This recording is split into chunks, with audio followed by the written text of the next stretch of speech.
Aqui, ó, tá? As partes anatômicas do sistema reprodutor feminino, tá? Masculino. Oi? Masculino. Masculino. Principais estruturas anatômicas, tá? Masculino. Vamos lá. Testículos. Nos testículos estão os epidídimos, tá? Os ductos genitais são os canais deferentes, os canais ejaculadores aqui dentro da próstata e a uretra, tá? São dois canais diferentes, dois ejaculadores, dois epidídimos, uma uretra. Glândulas acessórias, temos aqui a vesícula seminais, são duas também, tá? A glândula bulboretral, que não está aqui no desenho, mas ela fica mais ou menos nessa região aqui na base do pênis, tá? São duas também. E uma próstata, tá, pessoal? E o pênis, que é o órgão de foco, tá? O canal deferente, ele inicia aqui na cauda do epidídimo, ganha a parede abdominal através do canal inguinal e vai terminar na vesícula seminal. Se perguntar, né? Onde começa ou termina o canal deferente? Começa na cauda do epidídimo e vai até a vesícula seminal, tá? Tem em torno de 30 a 45 centímetros, mais ou menos, sabe? Beleza? A bolsa escrotal, são 7 fáscias, né? Que fazem parte da bolsa escrotal. A pele, a túnica dartos, que tem dentro dela um músculo, chamado músculo dartos, tá? A fáscia externa, fáscia espermática externa. Tem o músculo cremaster, que é o músculo responsável também pela termorregulação, que vai fazer a aproximação ou afastamento dessa bolsa escrotal do corpo humano, tá? Para regular a temperatura. A fáscia espermática interna, a lâmina parietal. Quando fala parietal, eu vou botar mais para fora, tá? A lâmina parietal da túnica vaginal e a lâmina visceral. Fala víscera quando revolve a víscera. Lâmina visceral da túnica vaginal. Alguém sabe dizer aí se tem túnica vaginal no sexo feminino?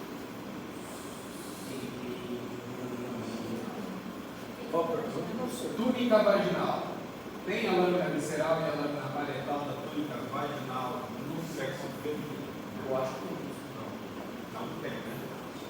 Só no sexo masculino que tem túnica vaginal. A pegadinha, às vezes é boa, né? Mas... eu fiquei imaginando, se tiver como você não faz. Pois é, mas não tem. Né? Você fala que o vaginal é de mulher, né? O reprodutor feminino, mas não. É que antes da formação ali, na formação do feto, até acho que se não me engano, a 7ª semana a gente não tem nada, né? Vai aparecendo depois. E é porque o escroto ele vem se formando e vem trazendo todas as estruturas do homem até a parte externa. Então ele traz essa túnica vaginal, que é o que recobre o testículo lá dentro, tá? Outra parte importante é o folículo espermático, tá? E no folículo espermático, o que nós temos aqui dentro do folículo espermático, a artéria testicular, essa artéria aqui, ó, tá? Que vem lá, ramo da aorta. Artéria ducto deferente, ramo genital, do ramo do nervo genito femoral, nervo do músculo cremaster, nervo do plexo simpático, o testículo, músculo cremaster, tá? Que é o que faz essa volta de recobre o folículo espermático, o ducto deferente, o plexo uniforme e quase simpático, tá? Importante vocês saberem esses 4 que estão sublinhados aqui. Vocês têm que saber que existe dentro do folículo espermático. Principalmente esse plexo uniforme aqui, que é o que vai causar uma das condições que eu vou mostrar para vocês agora à tarde, tá? Irrigação e drenagem também é importante. Lembre-se lá, ó, a artéria testicular direita e a artéria testicular esquerda são ramos da aorta, tá? Elas descem lá da parte abdominal superior, passam pela região inguinal e vêm até os testículos. Por que ela inicia lá em cima e inicia aqui embaixo? Por que a artéria e as veias testiculares estão aqui nessa região? Interessante, né? Para que fazer drenagem lá em cima e não fazer drenagem aqui nessa região? Que seria muito mais tranquilo. Faz parte do sistema genital, então lá de cima próximo do porque os testículos estavam aqui. Foi descendo. Eles estavam nessa região aqui no desenvolvimento embrionário. E os rins estavam aqui, ó. É por isso que os rins têm conexão vindo de baixo para cima. Exatamente. Porque os rins estavam aqui, ó. No desenvolvimento embrionário, eles vão subindo e ganham essa região mais supraabdominal aqui, né? E os testículos são formados nessa região, eles vêm descendo e trazendo as estruturas para cá. Mas a irrigação, né? A nutrição e os vasos sanguíneos compõem essa região aqui, tá? A drenagem também. A drenagem linfática começa aqui também e vai aqui para cima, tá? Então as artérias saem aqui da horta. No testículo direito, nós temos o plexo pantuliforme, que vai se transformar, que vai se reunir, né? E virar a veia testicular direita. Tá? E ela vai entrar na veia cava inferior de uma forma oblíqua, 45 graus, para ela entrar no fluxo laminar. Por que eu estou repetindo isso? Porque cai em prova. Tá? É uma matéria que realmente é de prova, vocês precisam saber. E o testículo esquerdo, o plexo pantuliforme, se transforma aqui na veia testicular externa e vai drenar na veia renal do lado esquerdo. Tá? Ela entra num fluxo mais turbulento, e isso causa uma condição aqui chamada varicocele. Tá? Uma vista mais superior. Quando você fazer a aula prática, dá para ver essa artéria fazendo a pinça na veia renal. Tá? Isso não atrapalha nada no rim, mas atrapalha a drenagem dos testículos. Túbulos seminíferos, certo? São essas regiões aqui onde acontece a formação dos espermatozoides, né? Tem as espermatogônias, espermáticos, essas células que vão ser transformadas nos espermatozoides, tá? É estimulado pelo FSH e a testosterona. É muito comum em aula, em prova, confundir, né? FSH com LH. O FSH está relacionado à formação de espermatozoides, junto com outro hormônio que é a testosterona. O LH está relacionado com a produção da testosterona, que vai participar ali, junto com o FSH, da produção do espermatozoide. O FSH, hormônio folículo estimulante. Então, a gente pensa que folículo estimulante vai ajudar no desenvolvimento do folículo, do espermatozoide. Fica fácil de diferenciar, porque às vezes você está lendo a questão extensa, não prova, né? Às vezes é 1, 2, 3 ali que você lembra, dá uma confundida, tem que cuidar bastante, porque o FSH muitas vezes confunde com o LH. Não peguei muito a diferença deles. FSH. Digamos assim, ó, vocês lembram da hipófise, né? A hipófise lá na célula túrcica, a hipófise que vai, né, por ordem do hipotálamo, né, das gonadotrofinas, vai produzir o FSH e o LH, que são os hormônios estimulantes, tanto dos óvulos quanto das gonadas masculinas ou femininas, a produzir espermatozoide ou os hormônios de cada um dos sexos. Tá? No caso aqui, o FSH, que é produzido pela hipófise, ele vai induzir, junto com a testosterona, a produção de espermatozoides dentro do túbulo seminífero. Tá? Outra célula que vai produzir a testosterona vai ser a célula de Leydig, estimulada também pela hipófise, pelo hormônio LH, luteinizante. Ele pode vir na prova com a sigla, pode vir só com o nome. Tá? Mas o que a gente falou é interessante. Se pensar no folículo estimulante, FSH é o que vai estimular o folículo mesmo a se diferenciar em células, primeiro espermatogônia, né? Para fazer a espermatogênese. E essa célula externa aqui, a célula de Leydig, que vai produzir a testosterona. Isso é muito importante nos casos de vasectomia. O paciente não vai perder a testosterona na circulação sanguínea, ele vai continuar produzindo a testosterona. O que é importante salientar é que se a pessoa tiver um problema na hipófise, por exemplo, e não produzir FSH e LH, ela vai ter problemas de diferenciação sexual, né? Tanto no período embrionário quanto na puberdade. Está muito relacionado com micropênis, está muito relacionado com hidrocele, está muito relacionado com picospádia, tá? Que eu vou passar tudo para vocês agora. Esse problema na hipófise que não vai liberar os hormônios LH e FSH para fazer essa produção da testosterona e dos espermatozoides. Pessoas estéreis também não têm o FSH suficiente, ou então o LH suficiente para produzir a testosterona. Então isso está tudo interligado com a fertilidade, tá? E com a diferenciação sexual.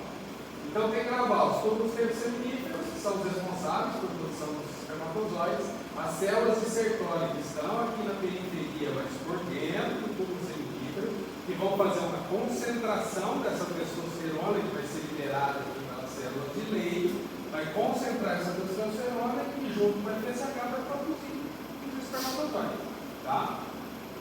E também o ABP, tá? Que é essa proteína ligante do andrógeno que faz essa concentração de testosterona. Beleza? Trabalha bastante isso aí. Até um mapinha mental disso aqui é interessante. Tá? A testosterona que faz a diferenciação sexual em feminino e masculino lá no desenvolvimento embrionário. Tá? O HCG, né, que a placenta vai produzir, vai atravessar a barreira placentária e vai estimular a produção da testosterona no período de desenvolvimento fetal, no primeiro e segundo trimestre. Tá? Estimulados também pelo FSH-LH. A hipófise libera esses hormônios na época da diferenciação sexual e logo depois ela para. Aí para, diferenciou o embrião masculino ou feminino, vai continuar a gestação, certo?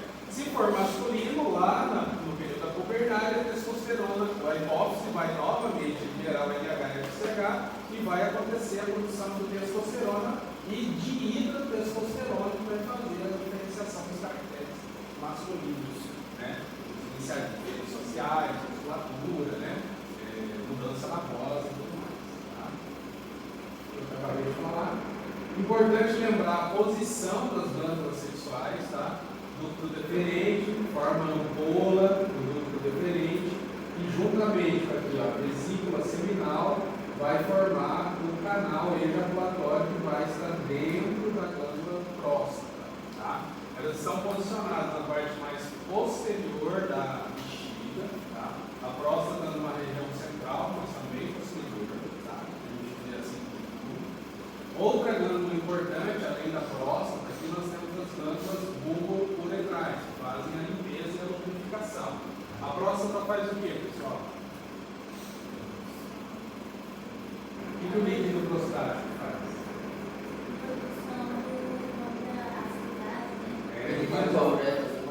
Ele faz o controle ácido básico. Também, todo líquido passar de limpa uretra, mas o específico mesmo do líquido prostático é fazer o controle ácido básico. É diminuir tanto a acidez da uretra, que é a urina, né, um pouco ácida, ele vai diminuir tanto a acidez da uretra quanto a acidez vaginal. Tá? Então esse é o objetivo principal da próstata. Além de outros, né, relacionados à ereção e tudo mais, mas o que nós vamos saber agora é isso, tá? Isso é de reprodução.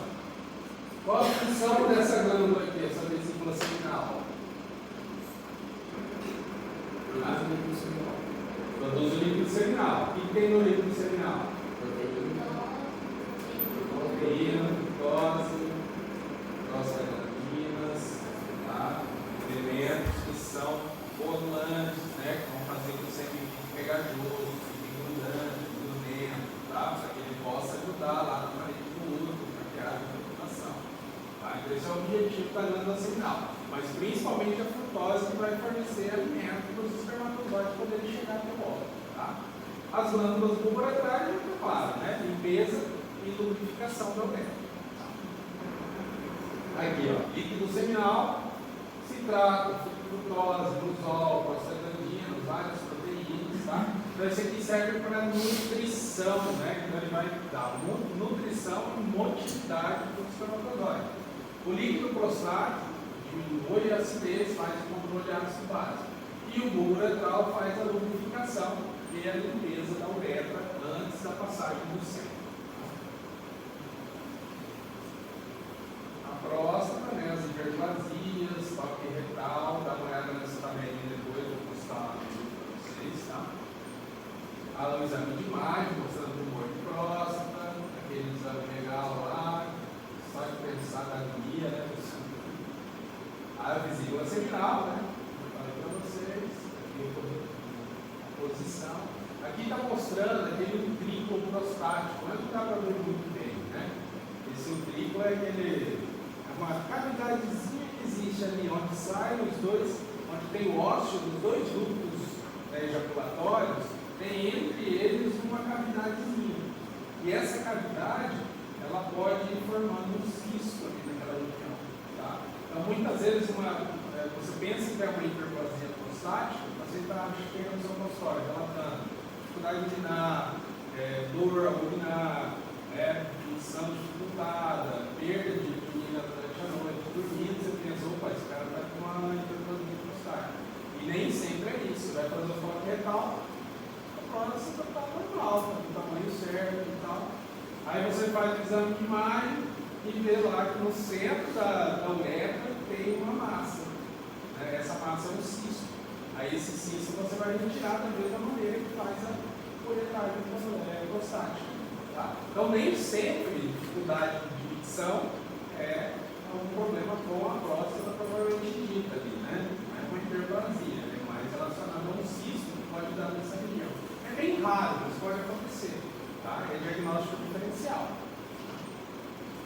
Glândula bucoletral, base do pênis, aqui também, junto na região do períneo, né? Aqui nós temos o músculo transverso profundo do períneo, e ele está aqui nessa região mais superior e posterior da base do pênis, tá?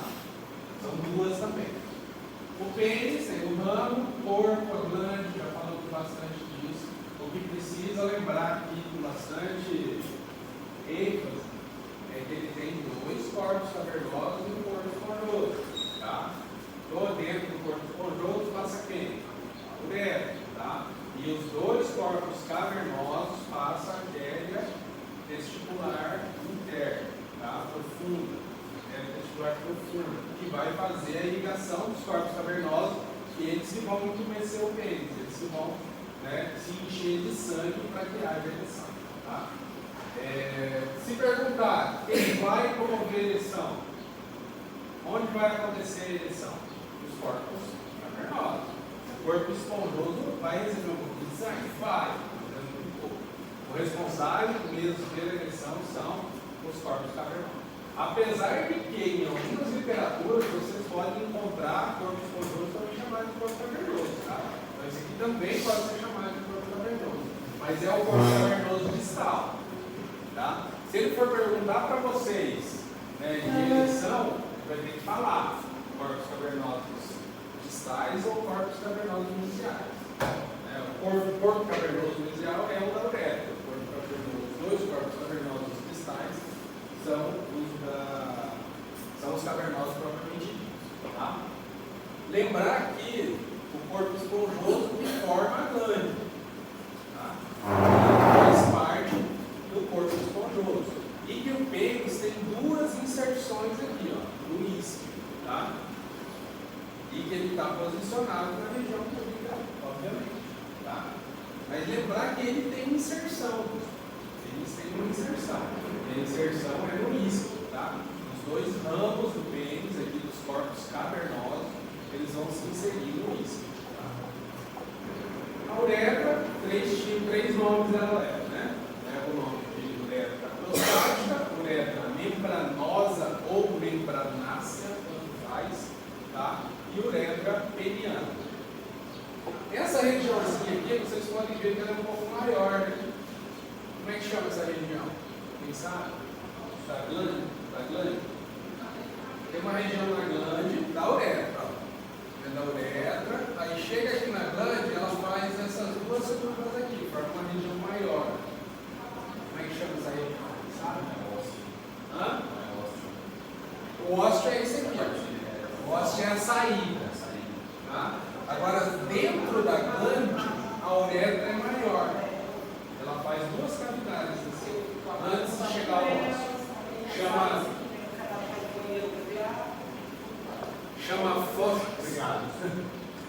Chama fossa navicular. Tá? Essa região aqui. E para que serve essa fossa navicular? A fossa navicular serve para controlar o fluxo da urina. Porque o fluxo vem muito forte e muito rápido. Tá? Ele vem lá da bexiga com uma velocidade grande. Então, quando entra aqui na glande, tem essa fossa navicular para reduzir um pouco esse jato de urina, para diminuir a velocidade. Porque a glande é uma estrutura muito sensível. Tá? E ela machuca fácil, porque ela é extremamente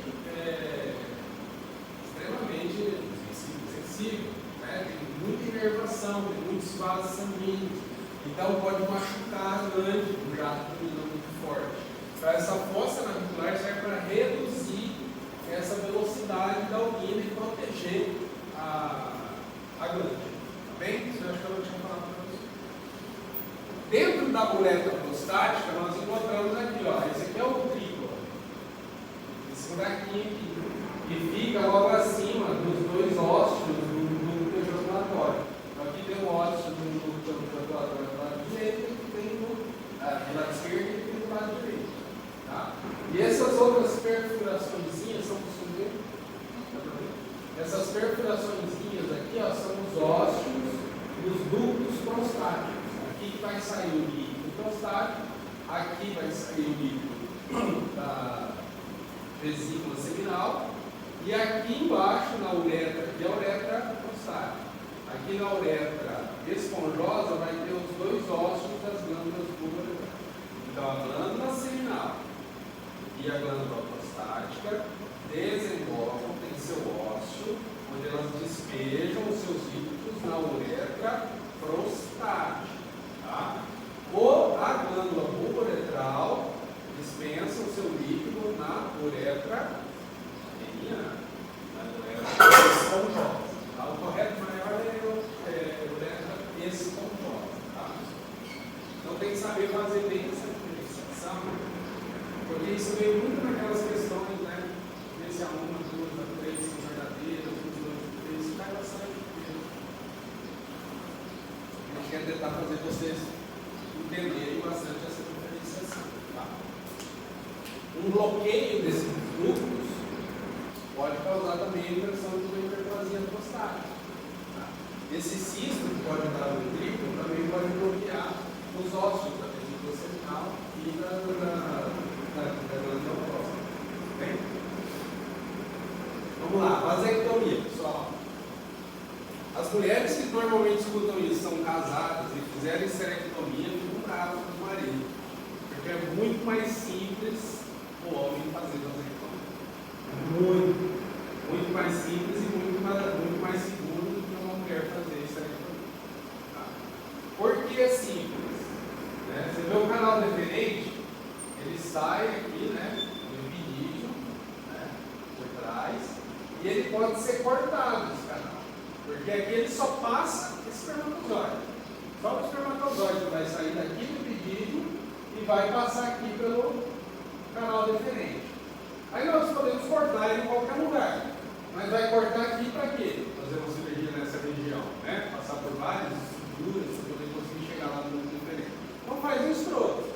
No escroto você faz a abertura, né? A delimitação, o descolamento ali e encontra onde está o núcleo deferente e faz o parte. Corta, amarra um lado, amarra o outro, tchau e pensa. Óbvio que tem que fazer dos dois lados. Faz os dois testículos para que possa cortar totalmente a eliminação de espermatozoides. Se fizer de um lado só, o outro ainda vai continuar fazendo a nutrição dos espermatozoides aí, tá? Depende bastante da habilidade médica. Não é simplesmente achar o núcleo diferente. Por quê? Porque pode haver 1, 2, 3, 4 núcleos diferentes. Tá? Depende, é uma variação anatômica. O que a gente mais encontra é 2, 3 mesmo testículo? Exatamente. Sai aqui do epidídimo, um núcleo deferente. Aí sai 1, sai 2, sai 3, sai 4, eles fazem anastomose por aqui, ó. Aqui para cima e vira um só. Tá? Então, um cirurgião mais experimentado, ou mesmo um iniciante que está ligado nisso, ele sabe que ele não tem que achar às vezes só um. Então ele acha um. O cirurgião que não é avisado, o cara que não sabe fazer direito, muitas vezes faz um só, gente. Acontece, tá? Já vi processo contra médico que cortou um só. É ridículo, né, a gente pensar nisso, mas acontece. Né? E então, às vezes corta os dois lados, mas esquece de pesquisar, porque não sabe que existem as variações anatômicas. Tá? Então pode ser que uma pessoa tenha 2, 3, 4 ramos aqui do canal deferente. Então tem que, achou primeiro, ok, dá mais uma pesquisada ali, ver se tem mais outros diferentes, outro testículo diferente. Se achar mais um, corta ou corta mais em cima, né? Primeiro acho que você corta mais em cima. Posso fazer uma pergunta bem leiga, bem? Pode, cara. Depois que faz a vasectomia, não sai mais nada ou continua saindo o mesmo líquido o líquido seminífero e etc? Tudo normal. Só não vai ter condição de Por isso que eu estou falando que a vida do homem não mudará. A vida do homem, a vida sexual, o sêmen, continua tudo normal. A única coisa que muda é que você não vai ter mais espermatozoide. A única coisa. Por isso é uma cirurgia tão eficiente. Não pode se fazer, porque é uma cirurgia rápida, 30, 45 minutos você consegue fazer uma cirurgia dessa. Anestesia local, faz um consultório e ambulatório. Consultório médico, ali da salinha faz aqui mesmo. É uma cirurgia super simples, super rápida e se feita da maneira correta, ela é super eficiente. Tá? Muito eficiente mesmo. E o homem, em 2 dias, ele se recupera. Aliás, eu quando fiz, fui dirigindo, igual pra cá. Então é muito simples. Já essa esterectomia primeira já é mais complexa. É mais complicado. Esterectomia espalha é a dura. Uma dura, né? Ou então depois, né? Ele decide que não quer ir mais, ele já vem de novo, né? Então é muito mais A complicado. minha mãe fez isso aí, o pós-operatório é bem melhor, O pós-operatório é mais difícil. né? É mais difícil, porque o acesso cirúrgico é diferente, né? É um acesso mais profundo, né? Mais cruento, que fala, você acessar, né? A parte da região genital feminina do que é masculina. Tá? O que acontece? Vai bloquear a saída de espermatozoides. Então os espermatozoides vão continuar no epitídeo. Tá? Vai ficar cheio de espermatozoide ali? Não. Né? Vai ser fagocitado, vai ser reabsorvido o excesso de espermatozoide. E o intestino vai continuar produzindo espermatozoide. Vai ter sempre ali espermatozoide dentro desse equilíbrio. Ele vai sendo reabsorvido. Testosterona. Vai cortar a testosterona do homem fazer isso? Não, porque a testosterona é produzida lá pelas células. Quais são as células que produzem testosterona? As células de Leydig, né? As células intersticiais. Elas produzem testosterona. E elas estão fora do duto sanguíneo, em contato com a circulação sanguínea. Então, você cortar o canal diferente, ainda vai ter testosterona saindo na corrente sanguínea. Ainda vai ter testosterona indo para dentro do duto sanguíneo, para produzir espermatozoide. Ainda vai ter LH e FSH sendo eliminado pela hipófise para produzir testosterona e espermatozoide. Quer dizer, o funcionamento continua o mesmo. Você vai só cortar o caminho que leva a água, né? Só o caminho que leva o espermatozoide até a vesícula seminal. A vesícula seminal vai continuar lançando líquido seminal, a glândula próstata vai continuar mandando líquido prostático, a glândula uretral vai continuar funcionando. Então, no sêmen não muda nada, né? Porque os espermatozoides são microscópicos, então você vai conseguir enxergar normalmente o sêmen, vai ejacular da mesma forma, não vai atrapalhar na ejaculação, vai atrapalhar na ereção, não vai dar potência, tá bom? Não muda nada. Professor, quero reverter isso aqui. Dá para reverter? Dá, mas é muito difícil. Você conseguir anastomose de novo desses canais é muito difícil. Tá? Então é quase que permanente. Tá? Tem um jeito de o homem pegar os espermatozoides e, sei lá, fazer engravidar a mulher por laboratório, mas sem fazer essa religação? Tá. Aí é um dos recursos. Tá? Eu ia falar disso já, mas é isso aí. É um dos recursos. Tá, quero ter outro filho, casei de novo, né? A mulher quer ter um filho, só que o cara vai vasectomizar. Como é que faz? Vai lá tentar fazer uma cirurgia para religar? Não, porque não vai dar certo. Vai ser uma cirurgia mais difícil, mais complicada, mais complexa, e a chance de sucesso é muito baixa. Então faz o quê? Coleta espermatozoides do pedido. Vai quando ele continua, só continua formando espermatozoides. Coleta e faz uma fertilização in vitro. Tá? Mas fertilização in vitro também tem uma chance de sucesso baixa. Os riscos são. Um dos riscos é de você faz in vitro, custa muito grande, 20 a 30 mil, e você pode ser que não só um ovo seja fertilizado. Diz que a maioria não, grande número, gêmeos, trigêmeos, quadrigêmeos, presbítero é muito cara, né? Em torno disso que ele falou mesmo, 20 até 40 mil cada tentativa. E pode ser que tenha que cantar 3, 4, não consegue. E se consegue, às vezes tem quinto. Então é uma coisa assim bem, né? Tem que querer muito. Vai ser um investimento alto e você pode ter mais. Extrapolar o planejamento. Tá, depois de feita a vasectomia, o homem já pode ter relação sem proteção? Não, tá? Por quê? Porque o canal deferente é super longo, né? Até saírem todos os espermatozoides que estão nessa região aqui, ó, vai 25 a 30 ejaculações para conseguir eliminar tudo. Tá? O médico normalmente pede 30 a 60 dias para você fazer um espermograma para ver se tem azospermia. Azospermia é falta de espermatozoides. Normalmente você faz com 30 dias da oligospermia. A oligospermia é em torno até de 15 milhões de espermatozoides por milímetro. Tá? O normal é 20 milhões de espermatozoides por milímetro. Tá? Abaixo de 15 a gente já considera oligospermia e aqui a azospermia não tem mais. Aí o homem tem que fazer esse exame até encontrar a azospermia. Se não encontrar a azospermia é porque ficou algum canalzinho diferente que está funcionando.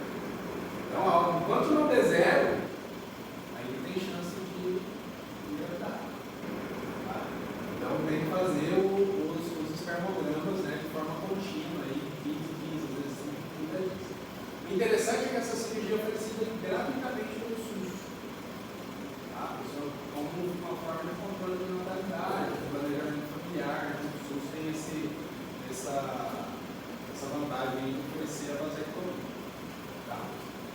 Alguma pergunta? E é seguro fazer pelo SUS?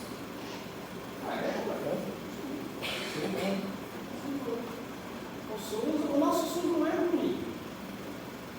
Vocês vão atender lá.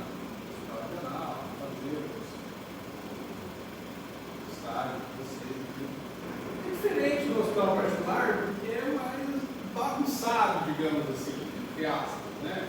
Às vezes você encontra aquela morosidade do serviço público, né? Aquela falta de trabalho e tal, mas funciona. Só tem que ficar na fila. Né? Porque o maior problema do SUS é isso, a demora, né? Em atender o paciente. Então, mas o hospital em si, eu vou regional foi todo reformado, não sei se foi reformado. Nós tínhamos um problema aqui com ressonância magnética. Aí a questão política, não vou nem entrar nessas searas, mas a questão é que o nosso tomógrafo e a nossa ressonância nunca funcionava. Trazia o técnico, arrumava, parava de funcionar em uma semana. Sério, né? Porque daí todos os exames tinham que ir particular. O regional era da prefeitura, agora é do Estado. Né? O Estado retomou o regional. E aí tinha uma questão aí, né? Não vamos entrar nesse ponto. Mas o que aconteceu? Quebrava, colocaram em câmeras. Colocaram nas câmeras lá. Eram os próprios funcionários que quebravam. Estragavam a parede. Assim, o serviço público é bom, né? O problema é que às vezes não funciona. Porque a gente tinha um tomógrafo de ressonância e não funcionava. Tá? Não vou entrar nisso aí porque é muito controverso. Tá? Então essa é a vasectomia. Tá? Criptorquidia. Criptorquidia são os testículos ectópicos. Tá? O testículo ele não desce para a região do bolso escrotal. Isso acontece bastante em bebês prematuros. Tá? Por isso que na hora do parto, ali, o médico precisa palpar para ver se é um dos exames que se faz no bebê quando ele nasce. Tá? Um dos exames que tem que ser feito. Tem que apalpar, tem que palpar o bolso escrotal para ver se os dois testículos estão ali. Se o testículo estiver aqui pré-público, você consegue até com alguma manobra levar o testículo no lugar correto ali dentro do local. Tá? Se não vai agendar para que esse paciente venha regularmente para fazer esse exame para ver se o testículo está descendo. Quando ele é pré-público, tá? Ou quando ele é peniano, está nessa região aqui mais ou menos. Tá? Quando ele já está numa região inguinal, que é o tubo inguinal, né? O inguinal aqui. Quando ele está nessa região, lembra que eu falei que ele pode ficar preso ali no canal inguinal? Então ele pode ficar preso dentro do canal inguinal. Aqui já é mais difícil, já precisa de cirurgia para descer esse testículo. Tá? Quando está na região abdominal, muitas vezes tem que fazer cirurgia para remover. Tá? Tem que remover o testículo. Quando está na região femoral, pode estar em várias regiões. Ectópico, peniano, ectópico, femoral, perineal. As que dá para corrigir é pré-público, peniano, até inguinal, não se consegue corrigir com cirurgia. Mas os outros tem que remover. Por que tem que remover? Vira tumor. Tá? Vira tumor. E é assintomático. Quando percebe, já está espalhado. Então é algo que tem que ser feito no exame. Quando do nascimento, ou então quando do acompanhamento, no OBS, né? Quando você vai fazer o exame físico de uma criança, você tem que ver se os testículos estão tópicos. Aí você escreve lá no prontuário, tem exame, escreve lá no prontuário, testículos tópicos. Beleza? O próximo médico não precisa nem fazer para ele, tá? O testículo, quando ele está na parte inguinal, abdominal, seja de qualquer parte, ele ainda tem funcionalidade? Não. Ele não tem os duplos? Não tem, porque ele não vai receber ali o LH e FSH, que são os responsáveis pela produção de espermatozoide e testosterona. Então eles não estão só ativos, né? Só fica por aqui para causar um tumor. Tá? Não pode causar um tumor, é bom remover. É que na literatura científica, né, 15% fica no abdominal, 25% na abdominal, mais nessa região da peniana, né, tem bastante nessa região peniana pré-pública aqui, né, e o normal na região ali do bolso escrotal. Tá? Então o exame tem que ser feito. Você recebe uma criança no OBS, ou então vai fazer uma consulta, se encontrar esse testículo tópico até 1 ano e 18 meses de bebê, você consegue levar ele. Você consegue fazer manipulação, ou também não, pequena cirurgia, levar o testículo para o lugar. Depois desse período ele já vai ficando um pouco mais difícil. Em adultos, não consegue tirar. Tá? Tem que remover. E outra, você fez a pergunta se ainda produzia. Não produz mesmo porque a temperatura está alta. Lembra da termorregulação? Não vai ter termorregulação para esses testículos ectópicos. Então também não vai produzir, por exemplo, por conta dessas células produtoras de espermatozoides não vão funcionar. Elas vão estar numa temperatura mais alta do que deveria. Tá? Então, assim, muitas vezes, se é pré-público, se é peniano, pode descer sozinho. Até 18 meses ele pode descer sozinho. Tá? Você faz uma manipulação, ou então você vai acompanhando e ele desce sozinho. Agora, depois disso, ele já não desce mais. Tá? É muito raro, depois de tempo, ele descer sozinho. Tá? Ó, até 1 ano de idade, 95% dos testículos peritorquídicos descem até 1 ano de idade. Ele vai sozinho. Você vai ficar desesperado a mãe todos os dias. Mas só desce os que estão nessa região aqui. Esses outros não descem mais. Como é que você faz o diagnóstico para saber onde ele está? Qual o exame? Só pode fazer uma ressonância, pode fazer um ultrassom. Tá? Um ultrassom é a primeira vez. O ultrassom é mais fácil, né? Você tem até na mão ali o ultrassom. Você vê a imagem. Qual a diferença do ultrassom normal e do ultrassom Doppler?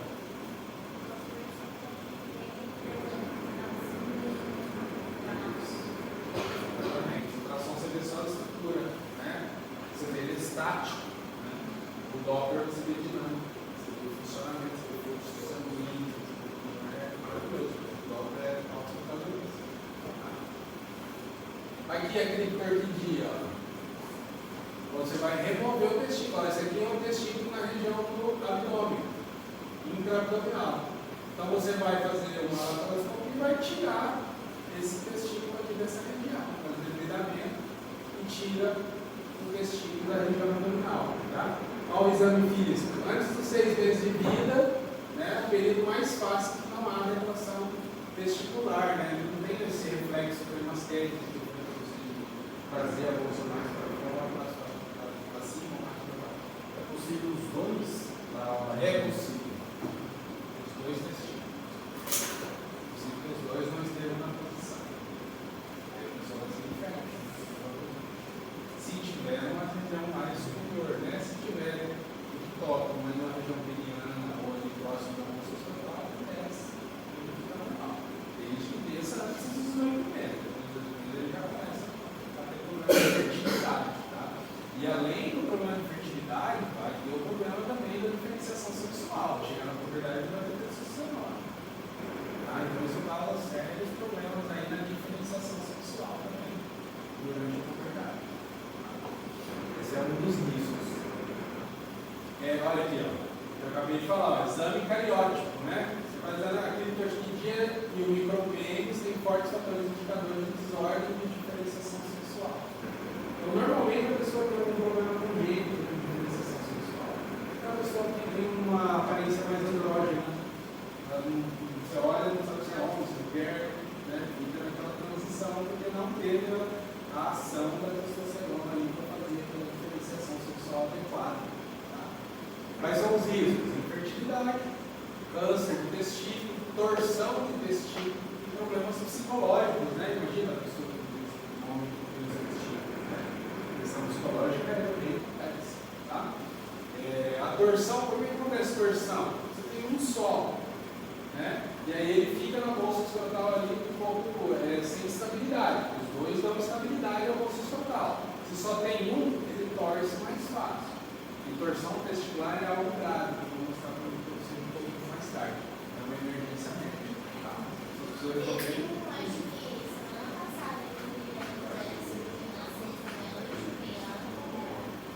Torção testicular.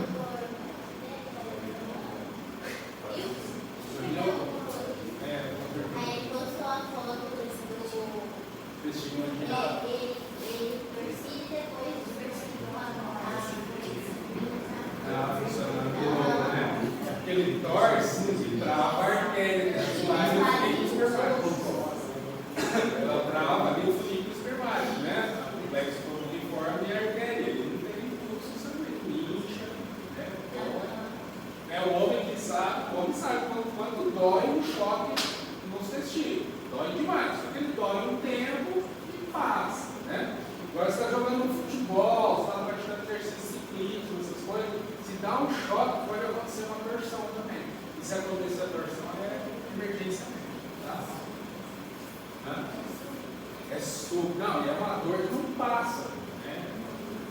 Dá até fome, febre, a pessoa fica realmente bem abalada. Tá? O tratamento é hormonal, o índice de sucesso é em torno de 20%, então faz tratamento hormonal, às vezes ele desce sozinho. Tá?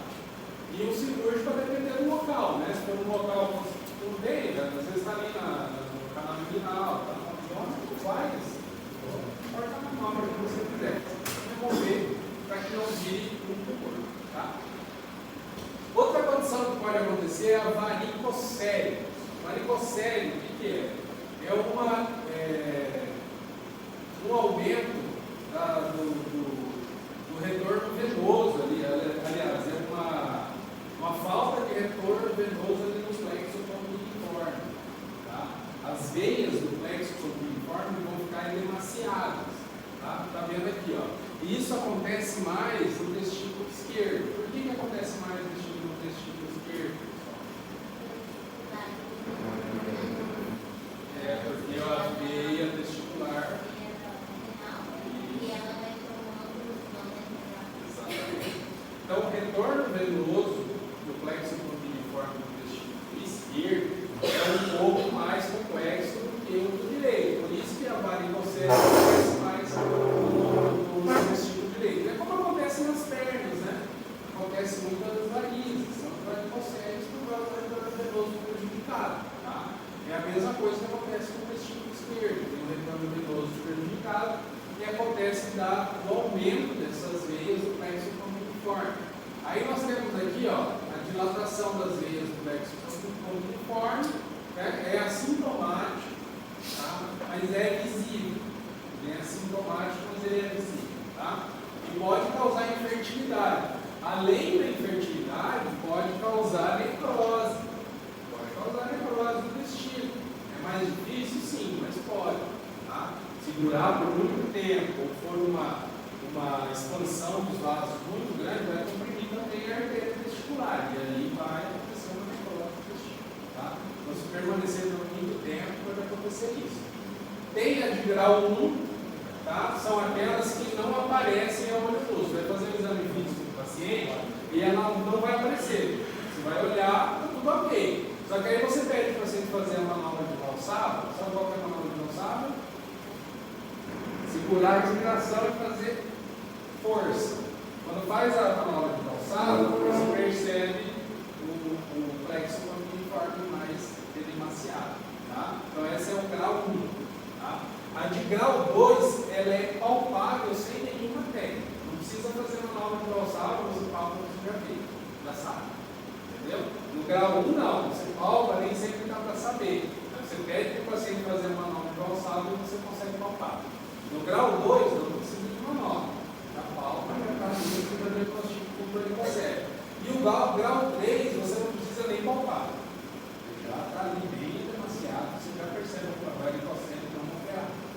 Tá? Tem que remover algumas vezes o plexo uniforme, tem que religar ali, fazer alguma anastomose mais superior, né? Remover algumas das vezes para melhorar esse retorno venoso. Tá? O tratamento pode ser inflamatório, tá? Pode ser injeção local, pode ser laparoscopia, depende do grau. Né? Como é o nome, Alexandre, do que aplica ali? Eu preciso saber. Para quê? Para diminuir a varicocele, a medicamento que aplica nas varizes. Professor, na verdade, eu estudei isso no artigo. para varicocele, não importa. Em varizes a gente utiliza uma outra substância, mas na varicocele até hoje que usa Eu sei que é anti-inflamatório, tá? Corticosteroide, essas coisas ajudam bastante. Eu vi um artigo semana passada.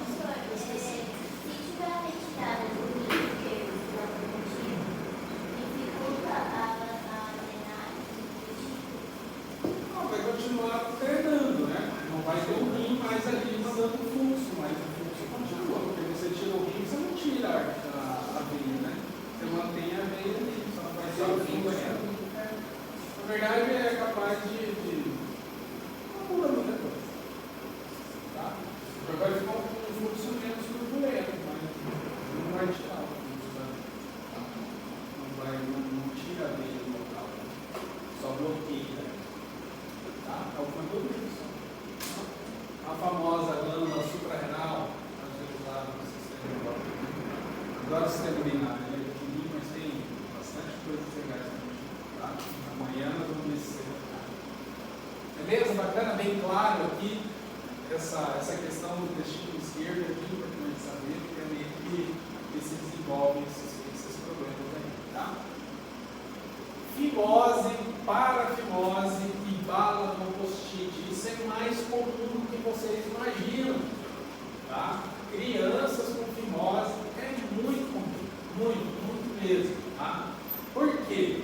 Porque pode acontecer aqui, ó, do prepúcio, ele fechar por causa de uma inflamação, um ressecamento, ou então uma higiene. Nem sempre é por causa de uma higiene.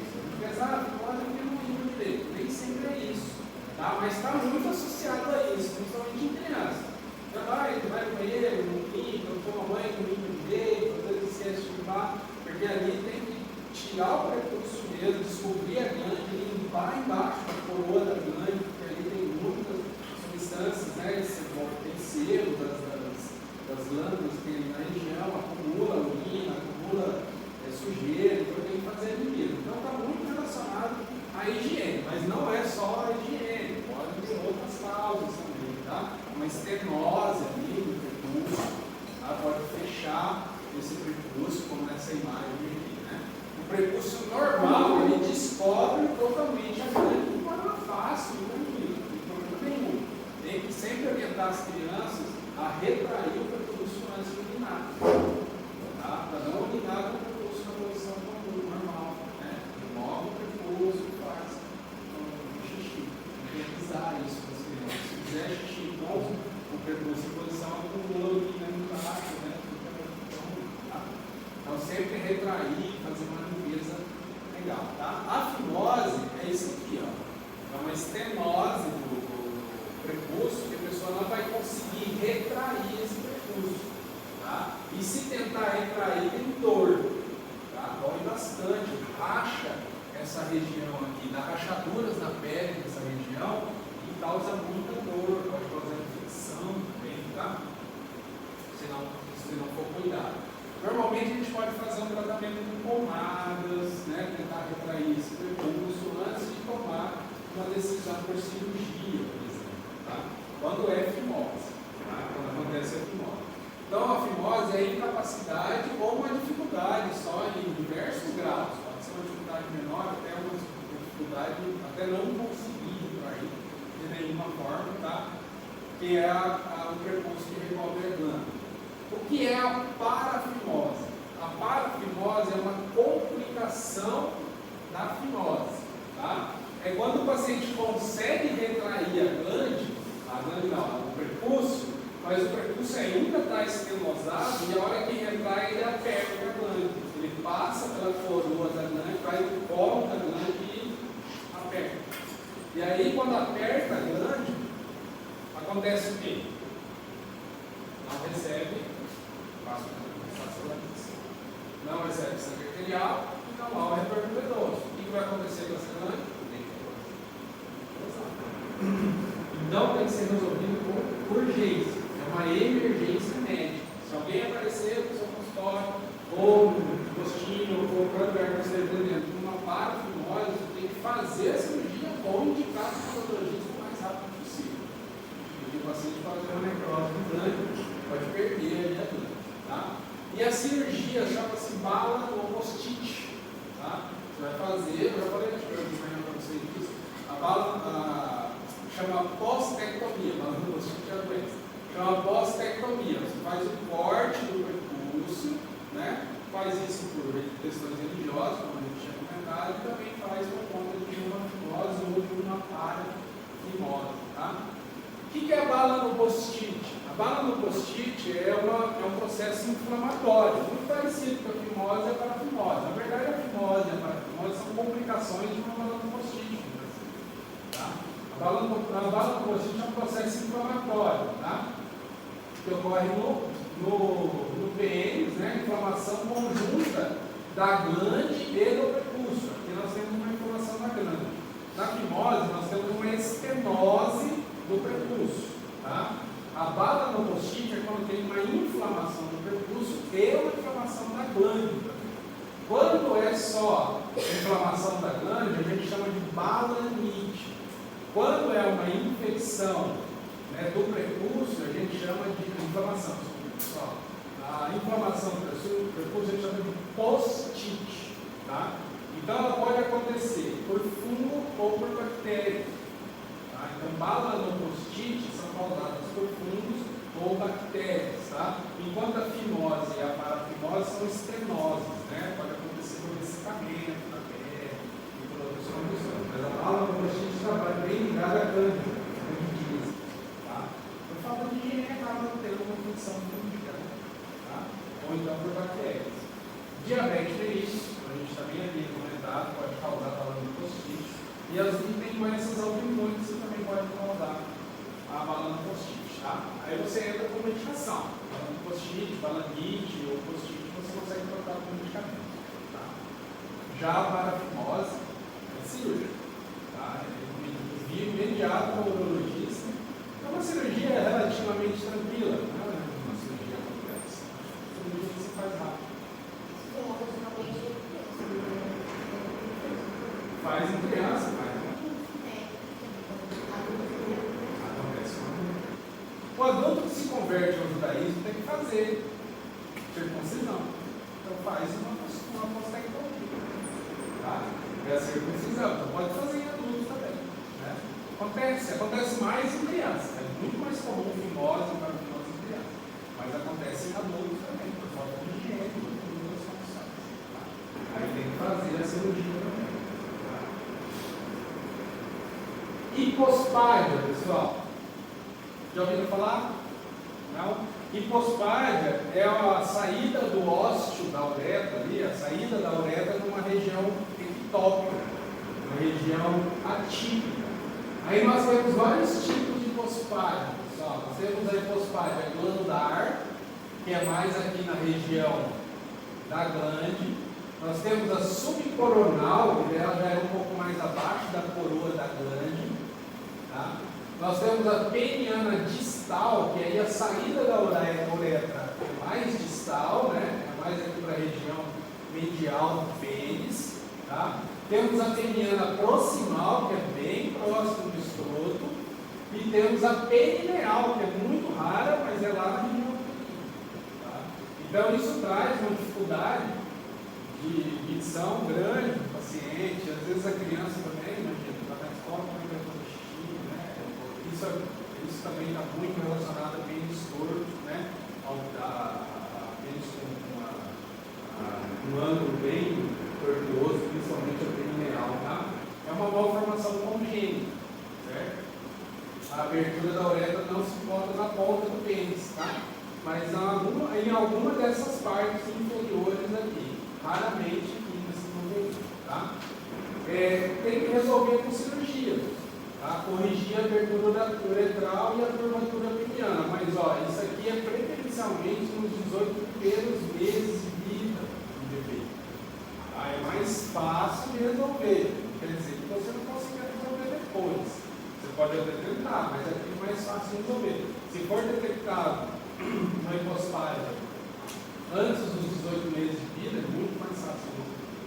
Tá? Muito menos complexo do que seria numa criança maior ou numa adulta. Tá? Beleza? Entenderam? Hipospádia? Show? Hidrocele. A hidrocele é uma coleção de músculo, né? Dentro aqui do estômago, tá? Uma coleção de líquido entre as túnicas vaginais, tá? Entre a túnica vaginal aqui do testículo, tá? Nós temos um ducto que na época da formação embrionária da tecida dos testículos, ele é aberto, tá? Esse é um tubo aberto, chama o peritônio vaginal, tá? Chama ducto peritônio vaginal. Na época embrionária ele está aberto quando faz a descida do testículo. Aí logo depois ele fecha. Logo depois da descida ele fecha. Mas pode acontecer de não fechar. Desse ducto está aberto. Aí o que acontece? A cavidade abdominal aqui fica com ligação com as túnicas vaginais. Tá? Dá um aumento do tamanho do testículo. Aumenta o tamanho da bolsa escrotal. Pode ser unilateral, pode ser bilateral. Tá? E pode ser também de 3 tipos, né? Ela pode ser só nessa região do testículo. Ela pode ser na região central só. Não tem as imagens aqui, mas ó, nós temos só na região do testículo. Pode ter na região todinha, do lado do abdômen até o testículo. Pode ser só no testículo. Pode ser só aqui no meio do canal, pode ter uma coleção aqui no meio do canal, ou pode ser só no testículo, tá? Entendeu? Então é um ducto que é embrionário e acaba ainda aberto durante um período aí, e acaba produzindo essa hidrocele. Como é que você tira, como é que você trata a hidrocele? Só com cirurgia, você vai fazer uma punção e vai tirar esse ducto seno mucoso que fica ali nessa região. Ele não vai causar dor, normalmente ele é indolor, mas a pessoa vai perceber tipo um banho. Exato. A pessoa percebe, principalmente no banho, né? Quando o testículo ele relaxa, ele toma um banho quentinho, né? Ele relaxa e fica pesado, fica aumentado de tamanho. Então a pessoa reclama bastante da hidrocele. E o tratamento é cirúrgico, né? Tem que remover o líquido dali. Tá? Essa é a hidrocele. Torção testicular que a gente estava falando lá. né? A torção testicular é uma das coisas mais dolorosas que pode acontecer para um homem. Tá? É dor. Porque uma pancada no testículo já dói muito, mas ela dói no período, né? Chega lá lacrimejar, mas ela passa, ela vai passando, vai passando, vai passando. Uma torção testicular é uma dor terrível que não passa, ela não diminui, pelo contrário, ela pode ir aumentando. Eu vi esses dias que a dor na pancada do testículo é mais forte que a dor do parto, na verdade. Bom, eu já não sei, né? Será? Eu nunca parei. Eu não sei, É né? porque os homens falam que é e as mulheres falam que não. E- Cara, é uma dor. Cara, eu já tomei andando de moto. Ah, eu É também. uma dor insuportável. Dói. Chega na tontura. Chega na A tontura. dor pode ser no abdômen, pode ser nas costas, pode ser na virilha. Dói tudo, mano. Bom, eu acho que para o homem não dá para comparar. Não dá para comparar porque é a dor. Na dor do, né? na dor do quarto, não. Mas- Mas uma mulher com uma pancada no peito. É uma dor É. extremamente sensível.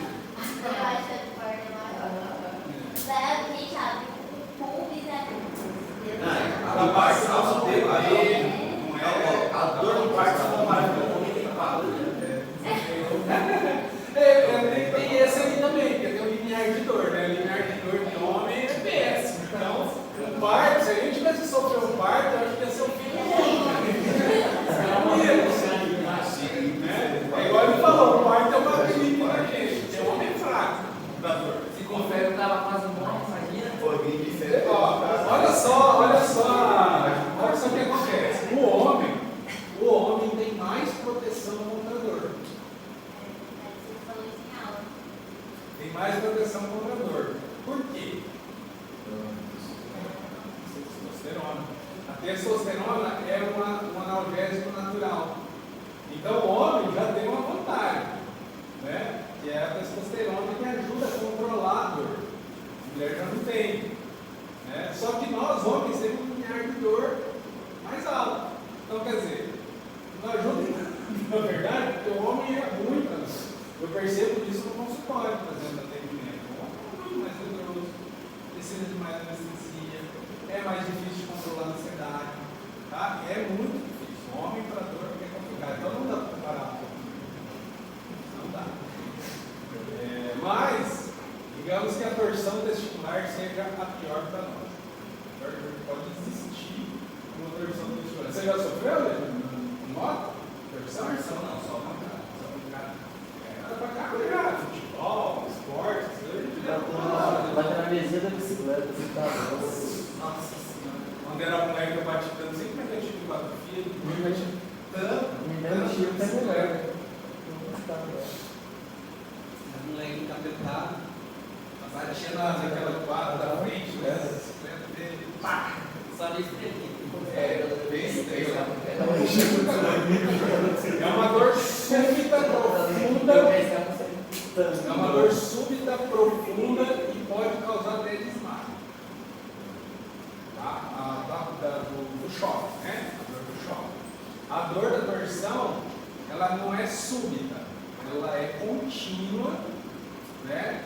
De alta intensidade, pode causar vômito, pode causar febre, pode causar diversos sintomas relacionados a essa dor de tão forte. Tá? Não dá para comparar, mas a torção testicular eu acho que é a pior dor que o homem pode sentir. A torção testicular. A mulher, eu acho que o parto é uma das piores. Deve ser. Complicado, né? Passar um bebê ali, bom, fácil. Quem já teve filho aí? É um parto normal? Hoje ninguém mais quer, né? Tem o Dr. Hilton, né? Ele faz aquele parto tempericado. Sabe o que é parto tempericado? Não chama bonito. O parto tempericado é que ele tira o bebê, né? Ele tira o bebê dentro do seu placenta. Exato, não, tem que ser. Tem que ser. Então, mulheres com HIV tem que fazer parto tempericado. Mas eu acho tão bonito, porque daí sai o bebê ali, né, dentro da placenta aí, e depois ele tira. É um parto mais limpo, né? Que eles falam. Mas é mais difícil de. É.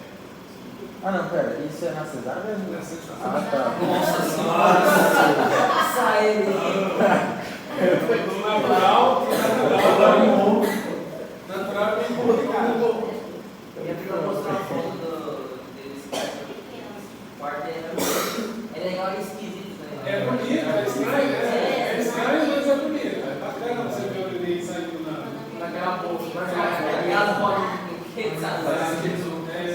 bolinha, né? Assim, eu acho que o americano muito bonito, eu acho muito legal. Essa fibra foi pior que o cascalho de madeira. O cascalho de madeira. Eu vou ter que pensar que o cascalho era madeira. Cascalho de madeira. Ele confundiu com carvalho. Ah, o carvalho. Carvalho. Ó, qual que é o exame que você faz? Primeiro, chega o paciente lá com a dor clínica, né? E ele já vai indicar a dieta. Tá? Mas aí você precisa verificar se realmente tem torção ou não. Se ele só tomou uma pancada tão forte, né? Rompeu alguma estrutura ou algo assim, você tem que fazer um exame. Você não vai logo lá ele está torcendo o intestino. Como ele está torcido, né? Vai fazer um exame físico, vai contar, vai fazer anamnese, vai saber os sinais, os sintomas, né? E aí você pode usar o Doppler, né? Eu falei para vocês, o ultrassom, a ultrassonografia, para você ver se essa região do plexo piriforme está realmente funcionando ou não, e se tem essa torção ou não. Você faz por manipulação. Como é que você vai resolver um problema desse? Ou você vai manipular no local mesmo, você conseguir tirar essa torção do intestino de forma manual, e se não conseguir, aí tem que fazer uma cirurgia para fazer essa. Colocar o intestino normal. E é uma emergência, tem que fazer isso o mais rápido possível, senão necrosa o intestino. Tá? Necrosa mesmo. Sem anestesia. O cara está com muita dor. Ele vai, a hora que tira a torção, alivia na hora. Mas é claro. É a falta de oxigenação. Não, e quando torce o funil espermático, tem nervos, né? Tem a inervação. Quando torce o funil espermático, torce a inervação. Por isso que é dor. Só que a hora que tira a torção, não passa nada. Tá? Porque daí volta a vascularização, distorce os nervos.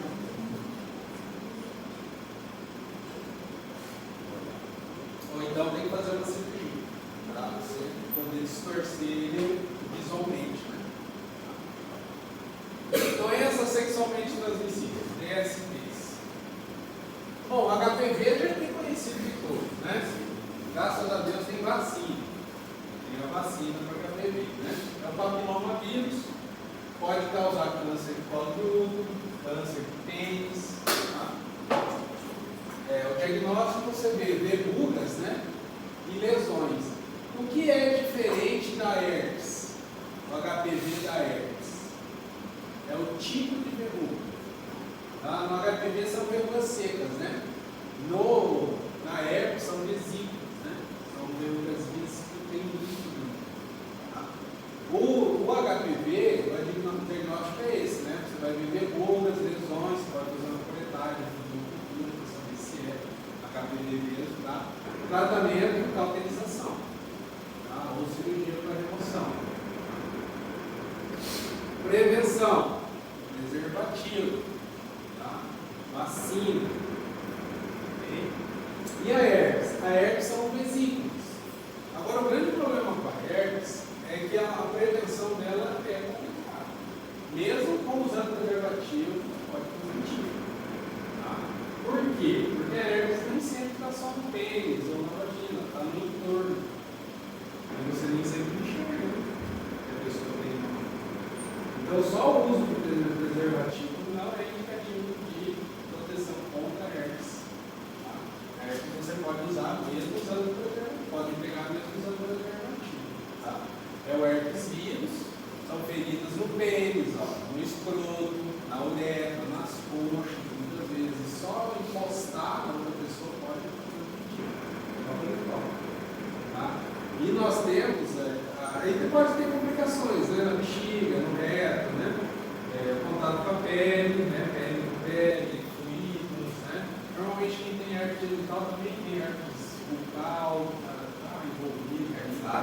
herpes labial. Então a herpes é um problema de saúde pública. Vilhena, não sei se vocês já escutaram, mas é a cidade do estado de Rondônia que tem mais DST. Mais DST. O índice de DST é altíssimo. Tá? E o de HIV é o maior do estado. O HIV é o maior do estado. Então é bem complicado isso, né? É uma notícia não muito boa aqui para a nossa cidade. Ser o maior do estado. A gente leva um pouquinho de problema nesse índice, porque conta Colorado, eu acho, também, na nossa epidemiologia que eles fazem aqui no estado. Então, quer dizer, não é só tem outras cidades também. Mas é um alerta. É um alerta também, né? Todo mundo. Usar preservativo e nem mesmo só o uso preservativo pode prevenir com herpes. Tá? Previne às vezes no HIV, mas não previne a herpes. Tá? Cancro mole, pessoal. Cancro mole é nófilis do creio, tá? É uma úlcera que dá na região genital, tá? São feridas, dá febre, dor de cabeça, tá? Fraqueza na pessoa, pode ser em toda a região genital, pode ser uma ferida apenas no pênis ou na vagina, né? Prevenção, usar preservativos, tá? Qual que é o tratamento? Antibiótico. Só pode acabar cobrando uma desses DSTs? Não, só título de curiosidade para vocês e informação, tá? Cancro mole, né? Como a gente fala de reprodutor, a gente não fala de doença sexualmente transmissível, né? Mas eu vou cobrar de vocês a partir do ponto. Azitromicina, ciprofloxacina, eritromicina, tá? Esses são os antibióticos mais específicos para cancro mole. Para herpes, o que dá para usar? Alguém já ouviu falar? Ciclovir. Tá? Fala sobre Bom, para tratamento de herpes.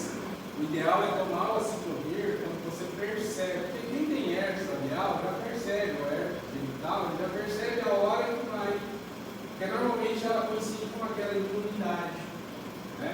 Então, quem tem, teve várias vezes, já conhece como é que é o sintoma. Então, toma o ciclovir antes de aparecerem as vesículas. Aí ela não estoura, né? Não vem à tona as vesículas, aí cura mais rápido. Mas quem tem herpes vai ter sempre. Tá? Caiu a imunidade, ela vai aparecer as vesículas. Então, herpes é para a vida toda. Você tem que tomar muito cuidado. Professor, o que é herpes zoster? Herpes zoster é labial. É labial também? a zoster. A zoster história do novo quarto corpo? A zoster é uma manifestação por exemplo, você pegou o vírus do sarampo, curou, e aí o vírus se aloja na medula. E aí, em alguma época da sua vida, principalmente depois de 50 anos de idade, ela pode se manifestar. E ela é uniemisférica. Ela toma conta de um lado do corpo apenas, porque ela está alojada em qualquer posição aqui da tua medula espinhal. Ela vai se manifestar para o lado esquerdo ou para o lado direito. Tem uma enfermeira no regional, uma paciente no regional, inclusive o Samuel tratou. Ele identificou que ela teve um caso de herpes zoster, só que tomou conta do. Como é que é o nome daquela membrana que recobre a cérebro? Dura mater, cria mater. A dura mater. Ela teve lesão neurológica, lesão visual. E a gente trabalha com herpes zoster. Os pacientes não dão muita moral para aquilo ali e só realmente se atentam quando tem uma manifestação. Pode causar cegueira, causa uma neuralgia herpética terrível, porque ele lesa toda a terminação nervosa onde ele atingiu, porque aquela dor ali, assim, vai ter de 6 meses, um ano, o resto da vida. É realmente terrível. E é uma manifestação que não tem muito a ver com herpes, mas que é do sarampo, mas que as fístulas são muito parecidas, por isso que eles colocaram mesmo nome. Herpes zoster. Então, assim, como eu disse, o herpes também é para mim todo mundo. É algo que você sempre vai ter. Sempre quando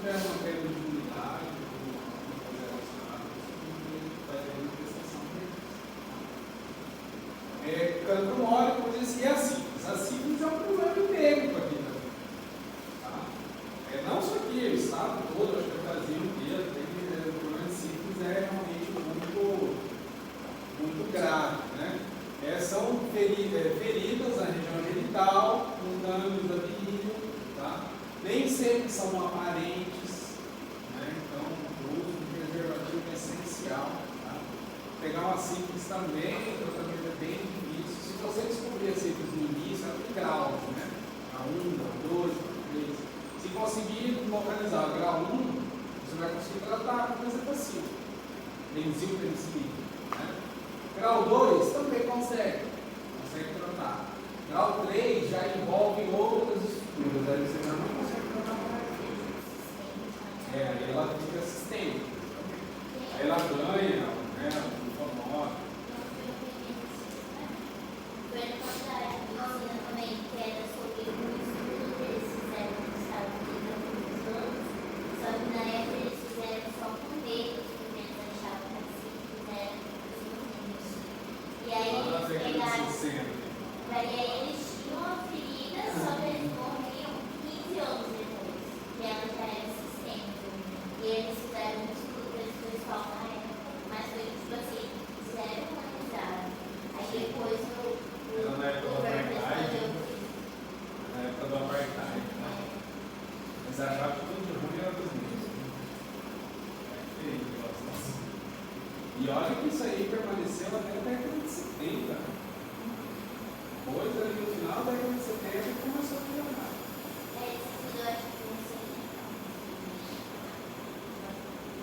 E na África do Sul, o apartheid tinha acabado na década de 90.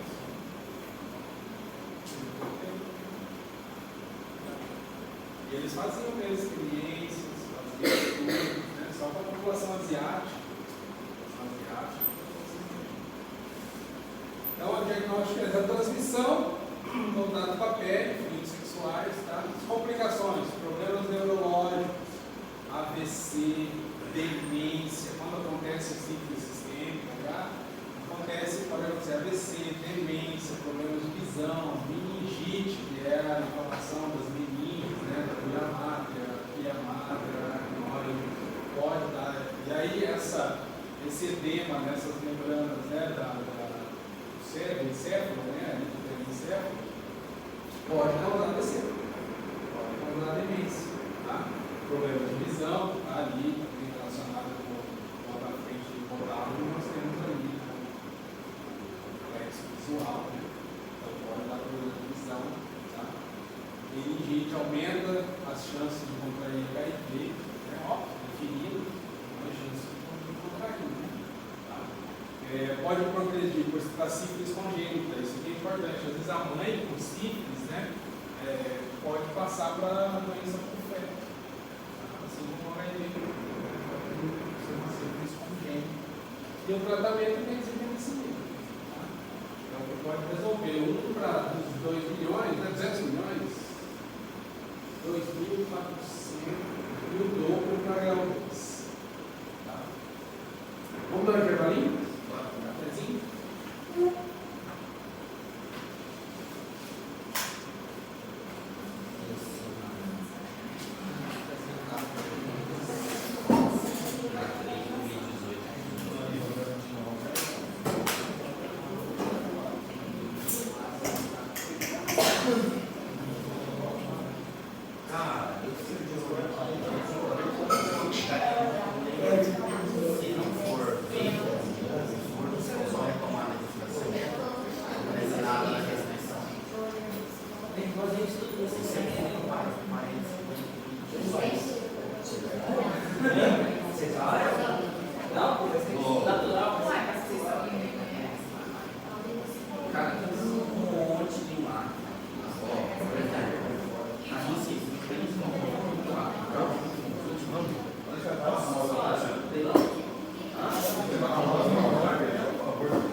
Você vai 30 na porra da velha.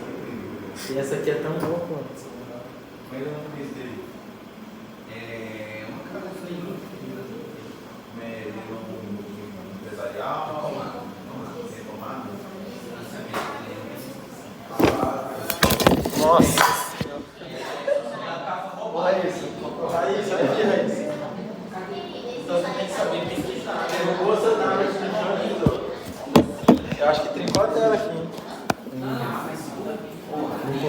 vou pausado não? Mostra aqui. Tá não, aí ó.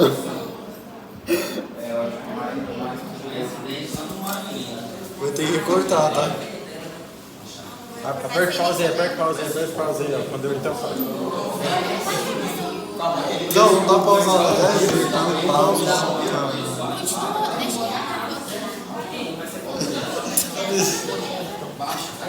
Vamos logo. Pra onde?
Eu quero saber, ó, Virgínia.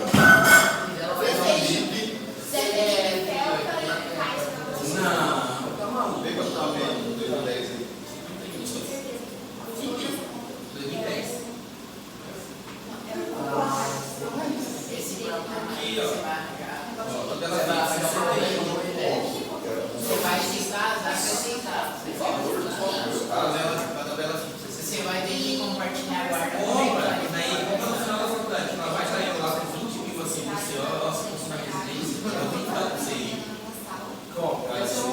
Calma, velho. Calma. Passo, mano, de 2000, o modelo 2006 até 2010. É bom. Só que você vai, ó, para dois carros, tá ligado? Você vai e esse aqui é muito chamada de banco, não é esse aqui, ó. 18, 19, 78,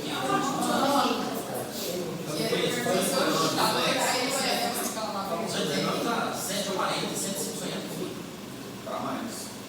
É ir lá no Maranhão, vai no Maranhão buscar, dá um tapa, botar lá na loja. Se eu botar um carro lá, seu pai, vocês querem a parede? Ah, vai deixar uma caixinha, tá ligado? Mas é lógico, os caras cobraram. Quem aqui? Qual é o pessoal lá, né?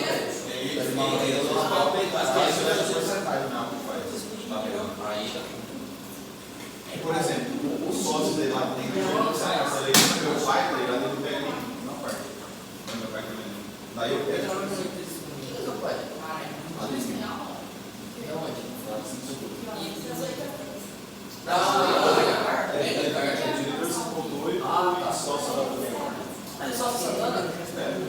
Mano, meu pai e o Santana, acho que eles fazem uns 40 e poucos anos. Aí, por exemplo, eu cresci com a Leão, pô.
se jogar na